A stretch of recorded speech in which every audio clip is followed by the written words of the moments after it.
Hi friends, welcome to my channel Shubis Just My Way. இன்னைக்கு நான் என்ன செய்ய போறேன்னா தக்காளி தொக்கு. நீங்க இதுவரைக்கும் என் சேனலை சப்ஸ்கிரைப் பண்ணலனா சப்ஸ்கிரைப் பண்ணிக்கோங்க. வாங்க வீடியோக்குள்ள போலாம். இதுக்கு நான் ஒரு panல கொஞ்சமா எண்ணெய் ஊத்திக்கிறேன். எண்ணெய் கொஞ்சம் நிறையவே விட்டுக்கோங்க. அப்பதான் தக்காளி சட்னிக்கு நல்லா இருக்கும். கூடவே நான் கொஞ்சம் கடுகு சேர்த்திக்கிறேன்.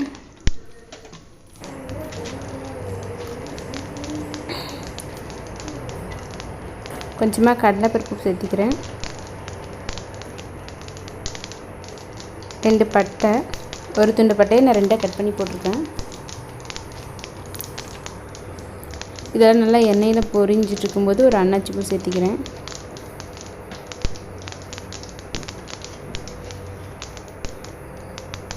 ஒரு 1/4 டீஸ்பூன் சோம்பு சேர்த்திக்கலாம். கொஞ்சமாக கருவேப்பிலை. இதெல்லாம் நல்லா எண்ணெயில் பொரியட்டும்.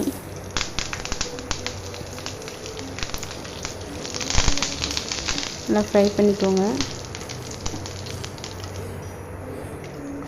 நான் வெங்காயம் கொஞ்சமாக தான் போட்டிருக்கேன். உங்களுக்கு அதிகமாக வேணால் போட்டுக்கோங்க. கொஞ்சமாக வெங்காயம் போட்டு நல்லா ஃப்ரை பண்ணிக்கோங்க.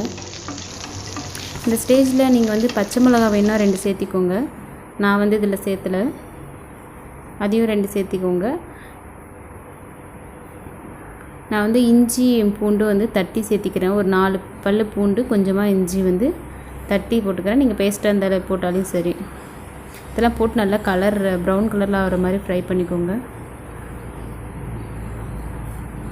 பாருங்க, நல்லா கலர் மாறிடுச்சு. இப்போ நான் ஒரு 1/4 கிலோ தக்காளி கட் பண்ணி வச்சுருக்கேன். அதையும் சேர்த்திக்கிறேன். இதில் தக்காளி நாட்டு தக்காளியாக இருந்துச்சுன்னா ரொம்ப நல்லாயிருக்கும்.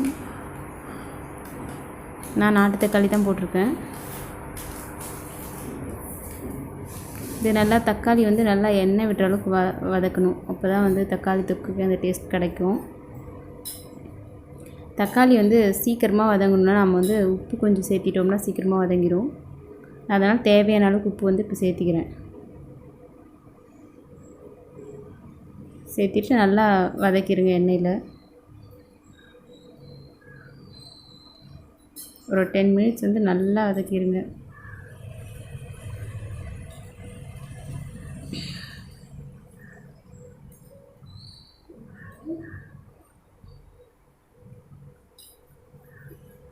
நான் இதுக்கு தேவையான அளவுக்கு மல்லித்தூள் போட்டுக்கிறேன். மல்லித்தூள் 1 ஸ்பூன் போட்டுக்கிறேன்.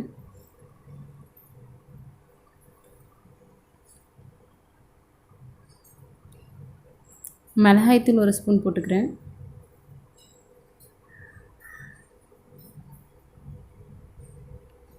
கரம் மசாலா 1 ஸ்பூன் போட்டுக்கிறேன். இது எல்லாத்தையும் சேர்த்து நல்லா வதக்கிக்கலாம்.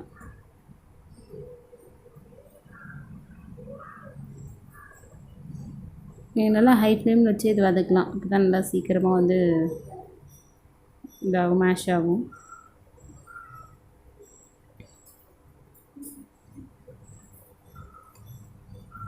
ஒரு 10 to 15 மினிட்ஸ் கொஞ்சம் மீடியம் ஃப்ளேமில் வச்சு நல்லா வதக்கிட்டே இருங்க. அதில் இருக்கிற எண்ணெயெல்லாம் பிரிஞ்சு வர்ற அளவுக்கு நான் லைட்டாக மூடி வச்சு வதக்குறேன். நீங்களும் அதே மாதிரி பண்ணிக்கோங்க.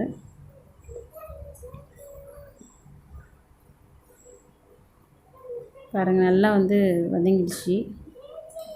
லைட்டாக தண்ணி விடவும் ஆரம்பிச்சிச்சு தக்காளி. இந்த தண்ணி லைட்டாக சுண்டுற அளவுக்கு நம்ம வதக்கிக்கலாம். எண்ணெயெல்லாம் பிரிஞ்சு வர ஆரம்பிச்சிச்சு பாருங்கள்.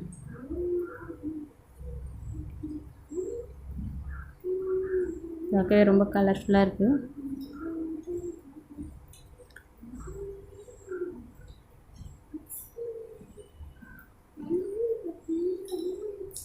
அவ்வளோதான் ஃப்ரெண்ட்ஸ், தக்காளி தொக்கு.